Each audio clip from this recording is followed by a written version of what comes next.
பொருளாதார சுதந்திரம் வாங்கி கொடுக்கணுமா இல்லையா? சொல்லுங்கப்பா. வாங்கி கொடுக்கணும்னா நம்ம வீட்டுல 500 பத்திரம் இருக்கணுமா இல்லையா? அதுக்கு 5 வருஷத்துல பண்ண முடியும்னா அந்த வாய்ப்பை எடுத்துக்கலாமா இல்லையா? சொல்லுங்கப்பா.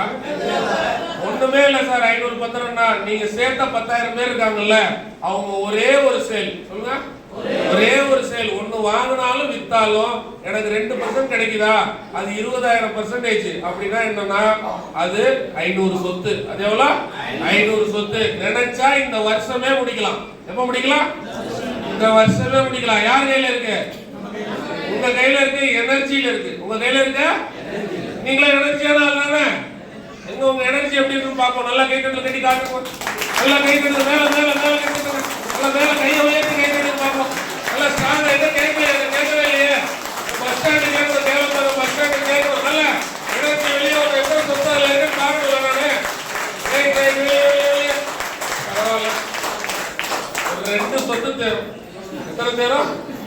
2 தான் தேரும். 500 தேரணும்னா இன்னும் பல பேரை உள்ள கொண்டு வந்து உங்களுடைய எனர்ஜி லெவல சார் உயிரோடு இருக்கிறதுனால 100% உயிர். சொல்லுங்க, அப்படியே பாதி உயிரா இருந்தோம்னா நமக்கும் பிரச்சனை, சுத்தி இருக்கிறவங்களுக்கும் பிரச்சனை. கரெக்டா இல்லையா? சொல்லுங்கப்பா. நீங்க 100% நல்லா சுறுசுறுப்பான உயிரா இருந்தா எல்லாருக்குமே நன்மை. கரெக்டா? இனிமேல் மாறிடலாமா? பழைய சோம்பேறி அடிச்சு துரத்திடலாமா? ஐயோ உங்களே நீங்களே சொல்றீங்களே. ரைட்டு.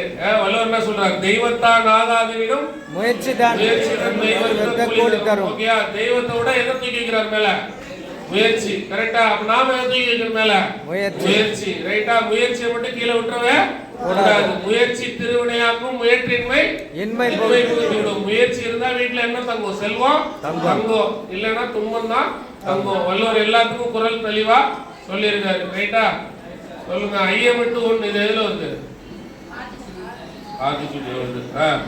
ஆத்திச்சூடியில அறம் செய்ய விரும்பு, ஆழ்வது சீனம். இதுல வந்து இயல்வது கரவையில இருந்து ஆரம்பிச்சு யாராவது ஒரு ஆள் ஏதாவது சொன்னீங்கன்னா உங்களுக்கு ஒரு டிஷர்ட், யாராவது ஒரு ஆள் வந்து அர்த்தமும் சொல்லணும். வாங்க. ஊக்கமது கைவிடல். அது மீனிங் சொல்லுங்க. வாங்க வாங்க. ஊக்கமது கைவிடல் சொல்லிட்டாரு. அதுக்கு மீனிங் அவர் சொல்ல போறாரு. சொல்லுங்க.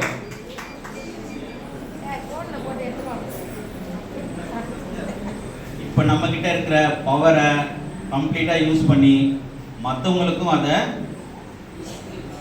டிஸ்ட்ரிபியூட் பண்ணணும், கொண்டு போய் கொடுக்கணும். கொடுத்து நம்மக்கிட்ட இருக்கிற பவர் மாதிரி அவங்கக்கிட்டையும் அந்த பவரை கிரியேட் பண்ணி கொடுக்கணும். அந்த வேலையை நம்ம செய்யணும். நம்ம அதை கைவிடக்கூடாது, இல்லை அவங்களையும் கைவிட விடக்கூடாது.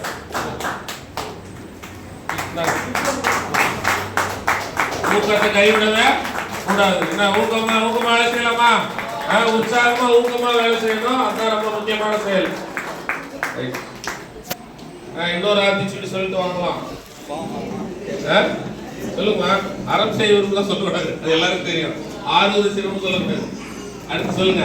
சொல்லிட்டு சொல்லுப்பா. எந்த எழுத்தீங்களே இல்ல அதுக்கு என்ன அர்த்தம்? வாங்க.